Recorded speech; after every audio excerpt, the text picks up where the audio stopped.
동반의 나라에 있던 박사들, 이 일본말을 보니까 점성술 박사라고 써 있습니다. 하늘에 나타난 새로운 별이 무엇을 의미하는지 스스로 알았습니다.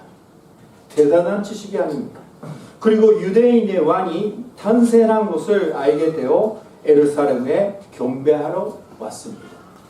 이 마태복음 2장 1절부터 12절 나오는 이 말씀의 사실은 놀라운 사실입니다. 사람이 가르쳐주지 않고 천사가 와서 가르쳐주지 않는데 스스로 가지고 있던 지식으로 예수님이 탄생했다고 스스로 알았다는 것입니다. 우리는 궁금합니다. 동반의 박사들은 어떻게 그거를 알 수가 있느냐? 그 사람들은 말씀을 가지고 있었습니다. 자, 1절 말씀 그대로 있습니다. 1절 말씀에 보니까 동반의 나라에서 왔다라는데 아시리아, 바벨론, 바사 이렇게 이름이 바뀌었던 오래전 유대인이 포로로 끌려간 땅으로 그 당시에 다니엘을 있었던 나라였습니다. 다니엘이라는 사람이 유명한 사람입니다. 이 사람은 하나님을 믿고 끝까지 하나님 의지하고 바빌론 속에서 있더라도 하나님의 지켜주심을 받고 높은 자리에 앉게 되는 사람이었습니다. 이 다니엘은 다니엘을 소를 남겼습니다. 그리고 물론 이스라엘 백성들은 포로로 갈 때 하나님의 말씀을 가져갔습니다. 그런 것을 자료로 남기고 지고 가는 겁니다. 다니엘. 그때 당시에 다니엘은 지혜자, 모든 지혜자의 어른되었습니다. 그리고 이후에는 나라의 총리가 되었습니다. 이거는 다 다니엘서에 나옵니다. 이 다니엘을 남긴 말씀을 통해 박사들은 그거를 계속 연구하는 자가 되는 거예요. 연구하는 자. 연구를 하면서 구세주가 탄생하면 별이 나타난다라는 걸 알겠다. 그리고 구세주가 탄생하면 예루살렘, 이스라엘에 탄생한다. 정확하게 어딘지까지는 몰랐지만 이스라엘에 구세주는 탄생한다. 그 날이 가까워지고 있다라는 것까지 알고 기다리고 있었던 것입니다. 이 사실을 우리에게 뭘 가르쳐준다면 기다리는 자는 예수님을 만날 수 있다라는 것입니다. 기다리는 자는 예수님을 발견할 수 있다라는 것입니다. 예수님을 믿고 있는 우리들도 생활 속에서 예수님을 기다리는 마음이 있다면 우리 생활 속에서 예수님을 만날 수 있다라는 사실입니다. 이거를 가르쳐주는 것입니다. 자, 그래서 이 별을 보고 확실하게 믿고 아주 오랫동안 여행을 하면서 예수님을 예배하러 오는 것입니다.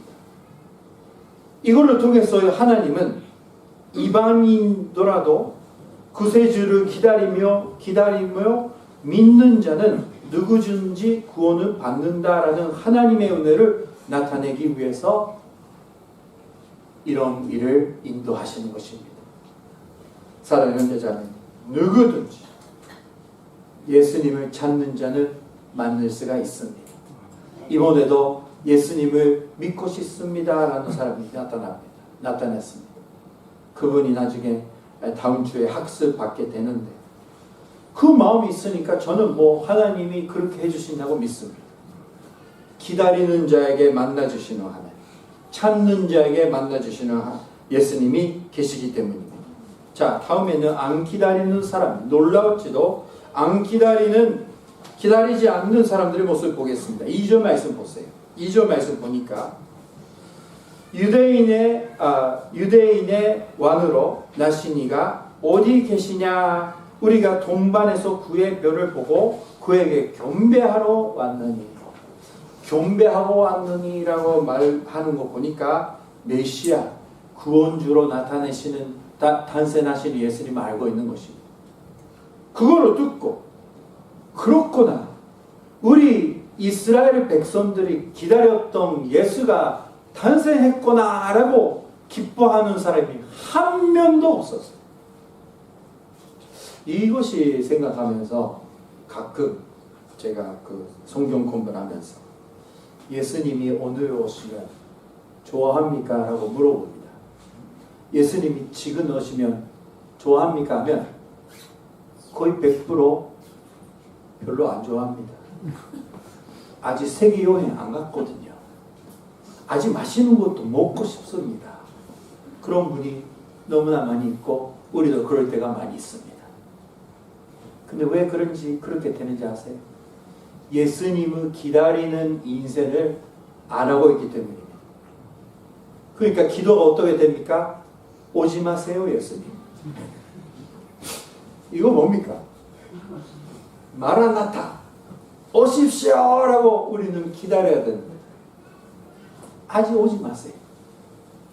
사랑하는 형제자매, 우리 인간적인 좋은 거를 생각하면 오지 마세요지만 이게 우리가 인생 살면서 얼마나 힘들고 그리고 우리가 예수님의 구원 받고 있는데 너무 연약해서 똑같은 실수하고 예수님을 슬프게 만들고 손녀님이 울게 만들고 그래도 회개해도 바뀌지 않고 그렇게 사는 이 영적인 삶을 알고 있다면 빨리 하나님의 나라에 가고 싶다. 이 우리의 연약함에서 벗어나가지고 예수님과 함께 살고 싶다라는 마음이 이게 흘러나옵니다. 사람이 현재. 근데 세상이 재밌다. 사람이 현재 지금 우리 공간하니까 그렇죠. 공간이 없어지면 어떻게 생각합니까? 아픈 상태로 계속 살아야 되는 자리가 되면 어떡합니까? 우리는 영적으로 깨닫고 있어야 됩니다. 이 세상에 나쁜 사람 아닙니다. 좋은 거 하나님이 주셨어요. 그러나 우리 마음속에 깊이 예수님을 기다리는 마음을 잊어버리면 안 됩니다. 자, 3절 말씀 보세요. 3절 말씀 보니까 헤롯 왕과 온 예루살렘에 듣고 소동할지라. 다 뭐라고? 메시아가 탄생했다고? 우리는 어떻게 되냐? 나는 왕인데 어떻게 되냐? 그런 것만 걱정하고 있는 것입니다. 하나님이 당신을 쓰십니다. 그러니까 집사가 되었습니다. 장로가 되었습니다. 해서 사람들이 기뻐하지 않습니다.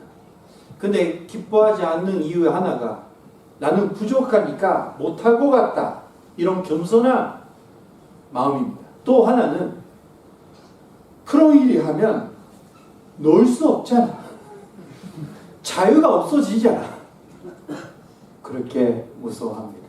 사랑하는 현대자분, 우리는 예수님 믿고 구원받았지만 이 두려움이 아직도 가지고 있다라는 것을 오늘은 깨달아야 되는 것입니다.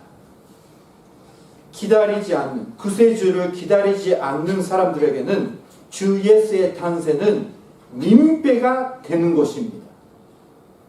사랑하는 현재자매 인생은 어때요? 사랑하는 현재자매 인생 속에 예수님이 오시면 어때요? 오지 마세요. 자유롭게 살겠습니다. 그거는 엄청난 놀라운 영적인 안 좋은 상태에 있다라는 것을 깨닫는 우리가 돼야 됩니다. 예수님이랑 같이 안 있으면 매주 얘기하고 있습니다. 예수님의 하늘나라에 갈 때 같이 들어갈 수 있을 것 같아요. 혼자.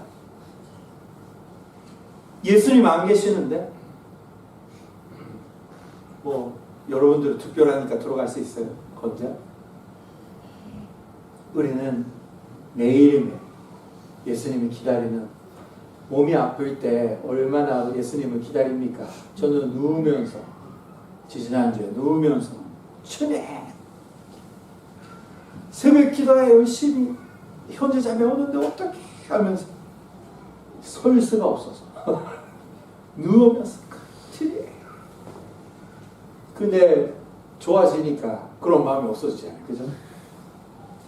근데 그 마음이 다시 한번 생각해야 됩니다. 예수님을 기다리는 마음. 자, 우리가 이렇게 예수님을 기다리는 마음이 없으면 세월 속에서 예수님을 만날 수가 없습니다. 예수님을 도와주셨다, 예수님이 역사하셨다라는 것이 발견 못하는 거예요. 기쁨이 없습니다. 웃음이 없습니다. 찬양 없습니다. 예배 없습니다. 우리의 연약함은 바로 이런 것입니다. 자, 구절 말씀. 기다리는 삶 가야죠, 우리는. 구절 말씀 보니까 박사들이 왕의 말을 듣고 갈새 돈반에서 본 그 별이 문득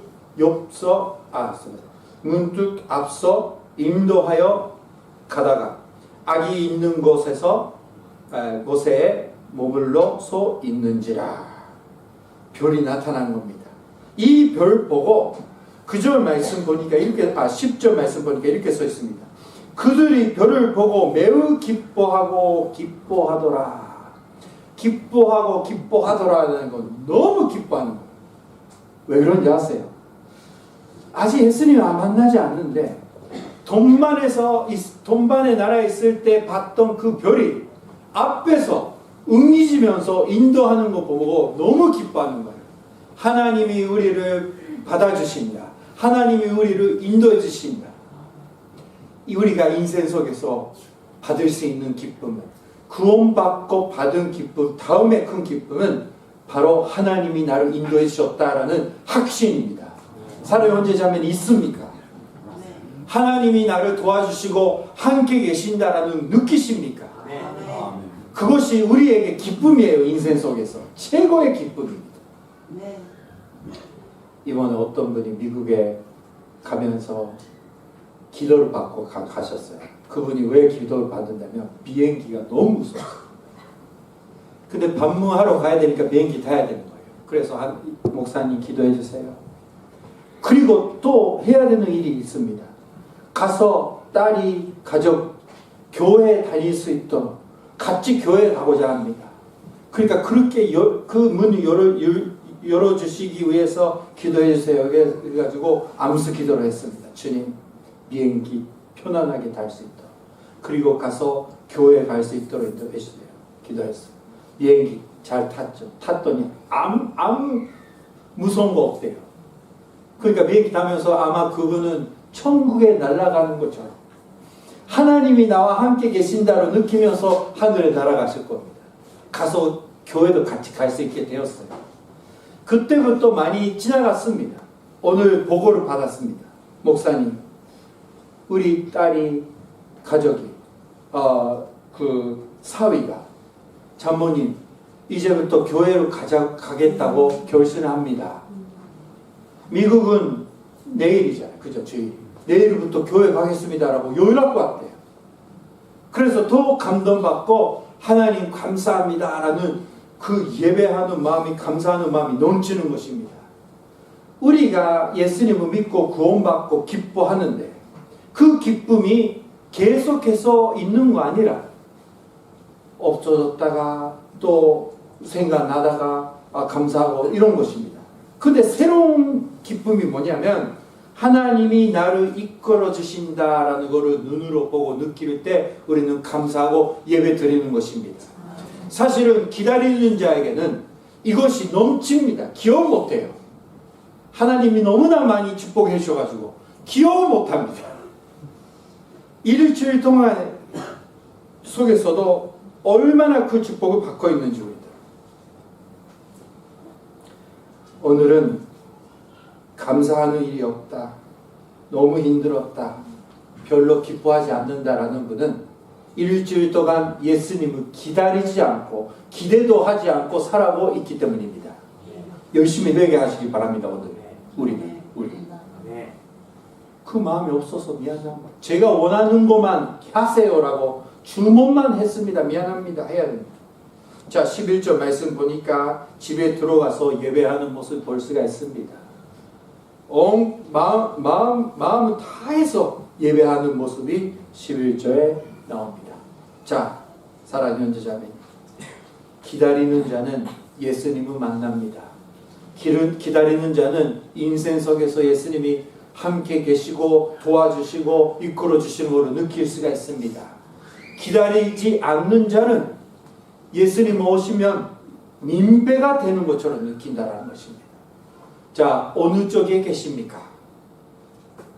어느 쪽에 우리들은 있습니까? 반드시 기다리는 자 쪽에서 있어야 됩니다. 예수님께 기대하는 자로서 살아가야 됩니다. 초대받은 자로서 기뻐하면서 진심으로 예수님을 다시 한번 예배드리는 기다리는 자로서 살아가시는 사랑의 형제자매 되시길 주님으로 축원합니다. 기도하시겠습니다.